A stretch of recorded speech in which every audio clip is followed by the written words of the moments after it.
Will Hunting, a 20-year-old, lives in a poor neighborhood, but works at a prestigious place, Massachusetts Institute of Technology. There's just one catch. He's just a janitor, scrubbing the university halls. One day, while cleaning the corridor, he notices a complex math problem written on the board. He looks at it with curiosity.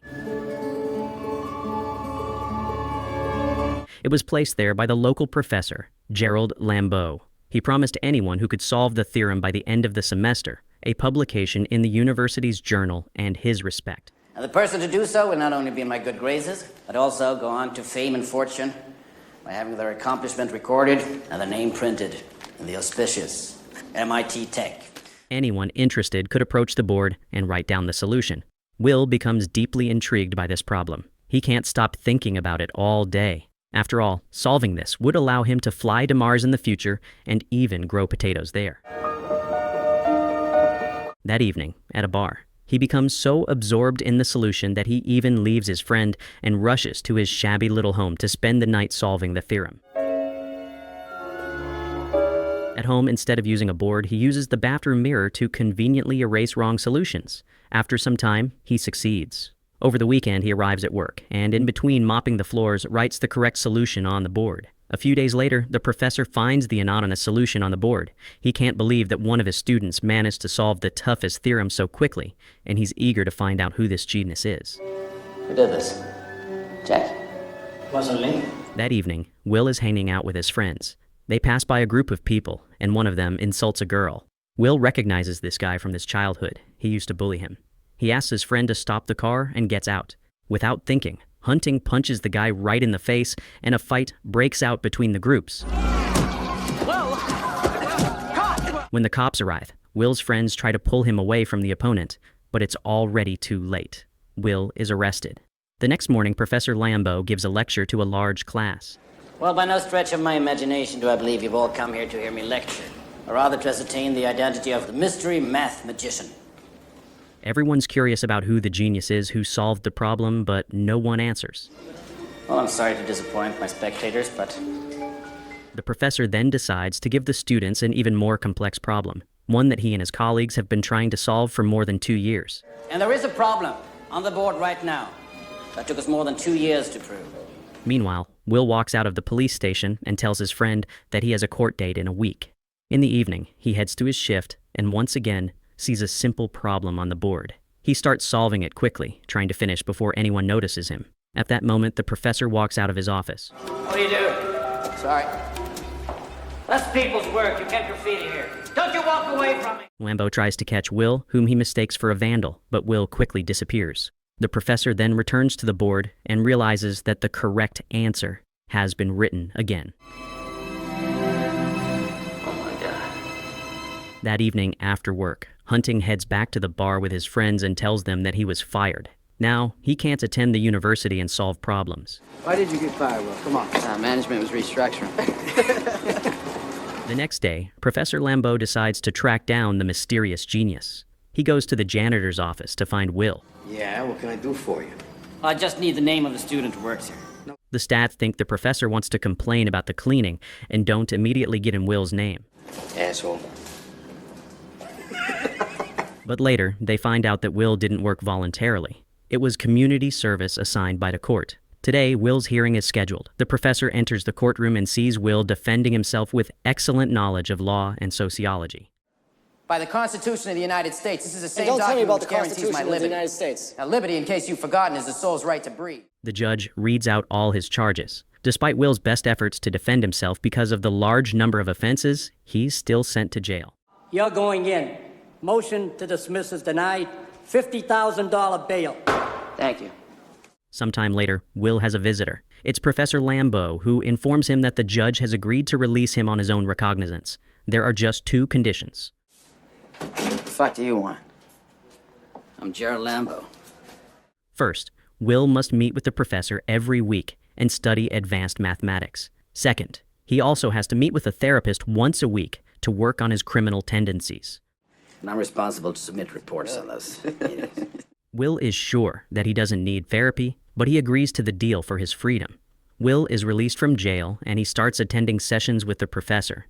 He solves problems with ease, and Lambeau is impressed. But therapy isn't going as smoothly. The professor has invited different specialists to find one who will work best with Will. The first psychologist freaks out when Will mocks his book, which Will read in a single evening before the session. Hey, you know something? I can't do this pro bono work anymore. It's not worth it. The second psychologist takes a more serious approach, using hypnosis to put Will to sleep. Where is it touching you? It's touching me down there. Hey, afternoon delight. But as it turns out, that doesn't work either. Lambeau almost gives up, but then remembers a guy from his dorm who might be able to help Will. His name is Sean McGuire. Maureen, stop the oral fixation for a moment and join us. Lambeau walks into Sean's office and tells him about Will's case. He invites him to discuss the details at a restaurant. Before Nancy died. Yeah, I'm sorry. I was in Paris. It was that damn conference. I got your card. It was nice. At first, Sean doesn't want to take Will because of his busy schedule, but the professor convinces him by saying Will is an exceptional case and compares him to a guy from India who, 100 years ago, made significant discoveries without any education. This Romano, John, his genius was unparalleled, Sean. This boy is just like that. During the first session, Will acts as usual, making sarcastic remarks and mocking the therapist. However, Sean doesn't fall for his provocations. Even when Will says that the painting the therapist made is complete crap, Sean doesn't lose his cool. Only when Will starts prying into Sean's personal life, mentioning his wife, does Sean finally snap. If you ever disrespect my wife again, I will end you. Time's up. After the session, Professor Lambeau sees that Sean is upset. He tells Sean that he can quit, but the therapist insists on seeing Will again in a week. Thursday, 4 o'clock. Make sure the kid's here. After the session, Sean spends a long time thinking about Will's comments about his wife. The loneliness eats at him. Meanwhile, Will goes on a date with a girl named Skylar from the bar. She tells him that she inherited a lot of money from her father and plans to apply to Stanford University. They have a great evening, and at the end, they kiss at a diner. The second therapy session arrives. This time, Sean decides to hold it not in the office, but on a park bench.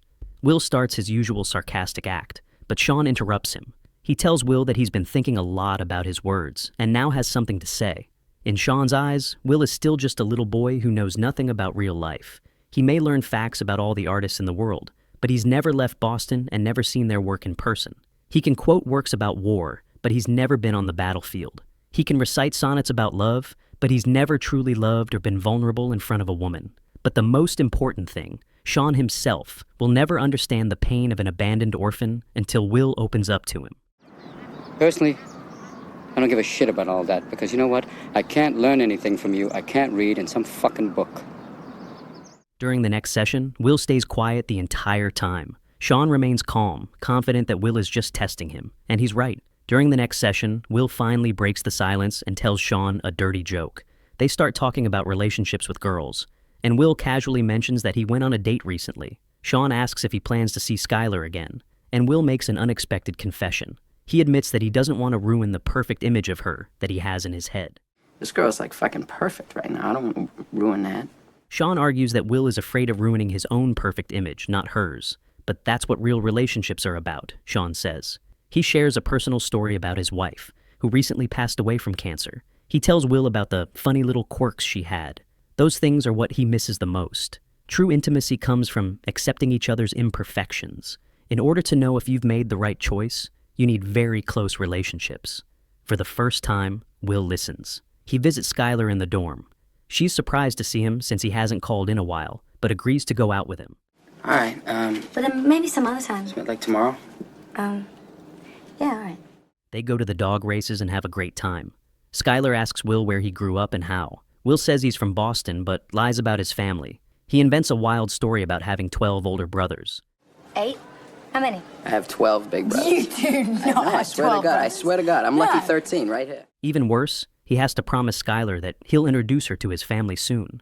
The next day they meet again, and Skylar asks Will, when did he realize that his wife was the one? Sean says he knew from the first moment he saw her. He tells Will the story of how he once scored tickets to a rare baseball game, but didn't go because he met a beautiful girl at a bar instead. I sure as hell don't regret missing a damn game. Skylar keeps insisting that Will introduce her to his real family, but he still refuses to tell the truth. So, he decides to at least introduce her to his friends, including Chuck. Surprisingly, Skylar fits right into their group, joking and drinking beer with everyone. But at the end of the evening, Chuck ruins Will's mood. Oh, not tonight. Oh, no, not tonight. Not any other night, hon. He knows once you see that little shithole, he's getting dropped like a bad habit. Later, Professor Lambeau meets with Sean at a diner to check on Will's progress in therapy. He's not really interested in Will's relationship with his past. What he's really curious about is what Will's plans are now that he's under his mentorship. Sean responds that he's not going to force Will into anything.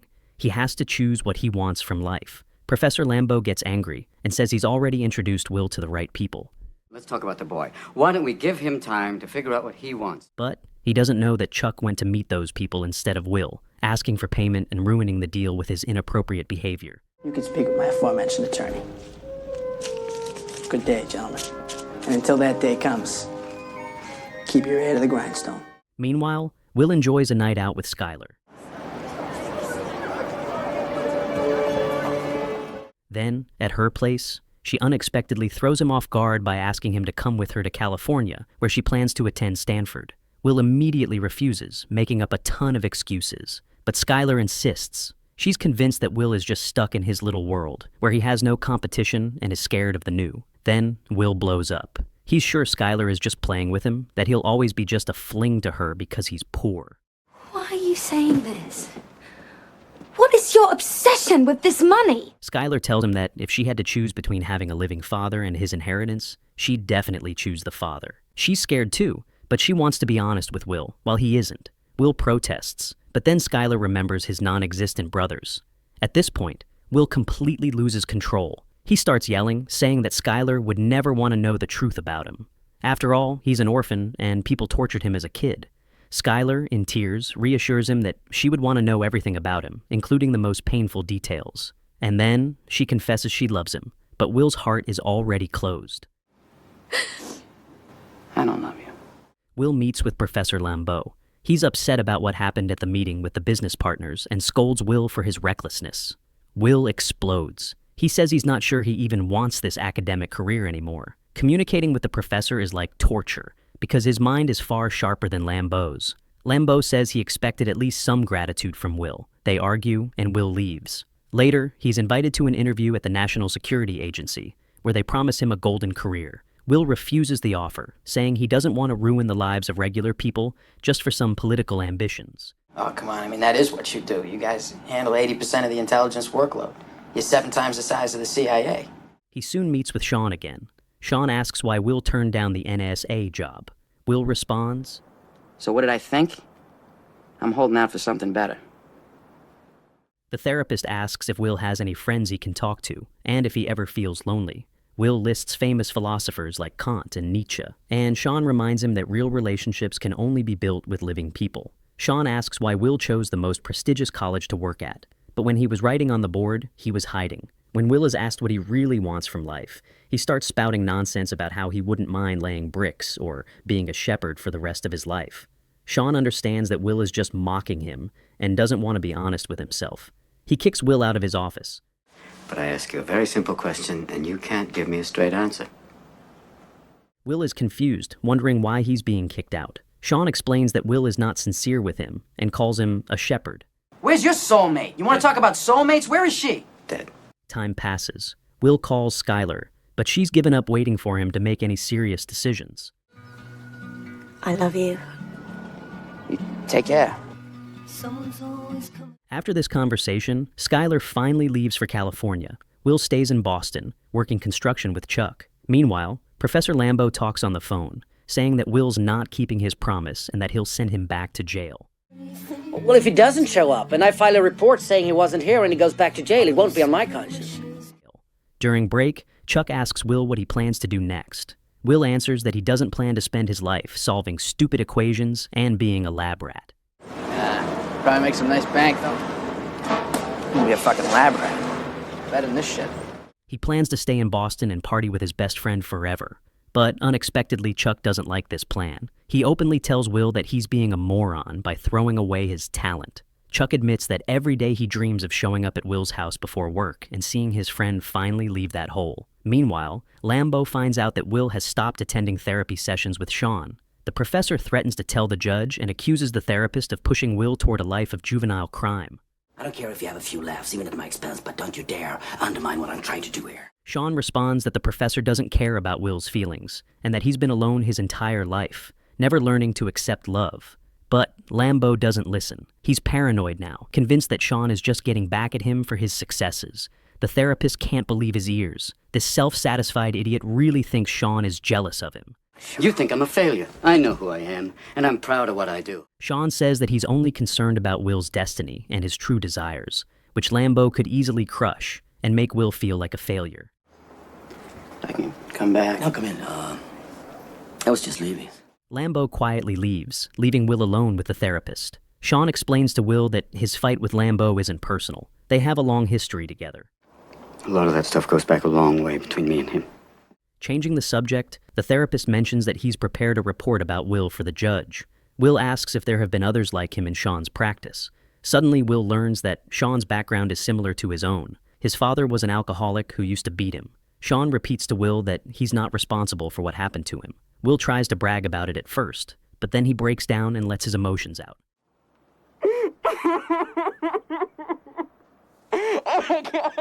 Everything starts falling into place. Soon, Will comes to his final session with Sean. He tells the therapist that he decided to work at one of the companies recommended by the professor and that he's happy with his choice. Sean responds that he's decided to travel a bit and leaves his number for Will. Later that evening, Will goes out with his friends to celebrate his birthday. They give him a car they built from used parts. Before leaving, Professor Lambeau visits Sean. They apologize to each other and decide to grab a drink at a bar. Meanwhile, Chuck, as usual, drives up to Will's place and finds that his friend is gone. Chuck is thrilled, just like in his old dreams. Will leaves a note for Sean in the mailbox. The therapist opens it and learns that Will quit his job at the company and left for California to be with Skylar. In the note, he uses the same phrase that Sean used when telling his friends he skipped a baseball game to meet his future wife. This retelling is dedicated to Robin Williams. Yes,